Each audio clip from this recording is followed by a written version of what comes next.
Benin Empire, the civilization Britain tried to erase. They told the world Africa had no civilization, no cities, and no art, no systems of power.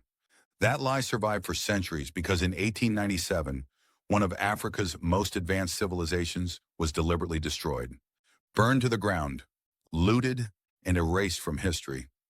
This is the untold story of the Benin Empire, an African civilization so advanced, so organized, and so powerful that Britain felt threatened by its existence. ACT1, the lie you were taught. For generations, school books painted Africa as a land waiting to be discovered, a continent without structure, without governance, without innovation. But long before Britain industrialized, before London became a global city, there was Benin, a walled African metropolis, with paved streets, strict laws, professional guilds, and artwork so sophisticated that Europeans refused to believe Africans made it. This was not myth.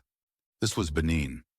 Located in what is now southern Nigeria, the Benin Empire thrived for over 700 years, ruled by a powerful monarch known as the Oba. And when Europeans first encountered Benin in the 15th century, they were stunned. Act 2, the city that shouldn't exist. Portuguese explorers arrived in Benin in the late 1400s. They expected huts. Instead, they found a city. Wide, straight streets, some longer and cleaner than those in Europe. Carefully planned neighborhoods. Massive earthworks surrounding the capital. These walls stretch for thousands of kilometers, longer than the Great Wall of China. Benin City was so organized that visitors wrote about it with disbelief. They described a capital where homes were aligned with precision, where markets were regulated, where order was enforced without chaos. There were no slums, no random sprawl, no lawlessness. This was urban planning centuries ahead of its time. Act 3, the OBA and the system of power. At the center of this empire stood the Oba of Benin, not just a king, but a divine ruler. The Oba governed through councils of chiefs, priests, and administrators. Power was structured. Responsibilities were defined. Guilds controlled professions: bronze casters, carvers, blacksmiths, traders. Each guild passed its knowledge down generations. This was not accidental growth. It was a system, a functioning African state. Act 4, the bronzes that shocked Europe. Then came the art. Benin bronze heads, plaques, statues, cast using the lost wax technique, a method Europe itself struggled to master. Each bronze told a story: royal ceremonies, court life, military victories, lineages of kings. When Europeans first saw these works, they refused to accept the truth. They claimed the art must have been made by Europeans, Arabs, or a lost civilization. Anything except Africans. Because admitting Africans created this would shatter the narrative of superiority. Act 5, trade on Benin's terms. Benin traded with Europe, but never as a subordinate. The Oba controlled trade strictly. Europeans could not roam freely. They could not bypass Benin's authority. Benin dictated who traded was what was traded, when trade happened. This independence made Britain uncomfortable, because Britain's empire depended on control, and Benin refused to bow. Act 6. Why Britain felt threatened. By the 19th century, Britain was expanding aggressively across Africa. They demanded free trade, which really meant British control. Benin said no. The Oba restricted British traders from entering inland markets. He protected Benin's economy. He refused unequal treaties.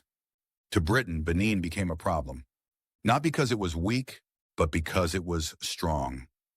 Act 7, the excuse for war. In 1897, Britain sent an unapproved delegation toward Benin City. They were warned not to come. They came anyway. When violence erupted, Britain seized the opportunity. They called it retaliation. In reality, it was a planned invasion. ACT 8, the burning of Benin City. British troops marched into Benin City. They burned it. Palaces, homes, shrines. Thousands were killed, and then came the looting. Over 4,000 priceless artifacts were stolen. Bronze heads, ivory carvings, sacred objects. These were shipped to Europe, sold to museums, auctioned to collectors. Today they sit in British Museum, German museums, private collections, displayed without context, without apology. Act 9, Erasing a Civilization.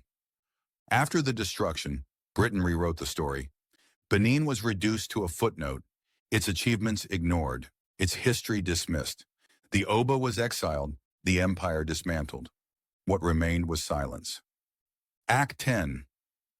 Why this story matters now. Today, museums debate returning stolen artifacts. African scholars demand recognition. Descendants demand truth. Because Benin was not primitive, it was not backward, it was deliberately erased.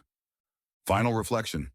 The Benin Empire proves something powerful. Africa was never waiting to be civilized. It was already civilized.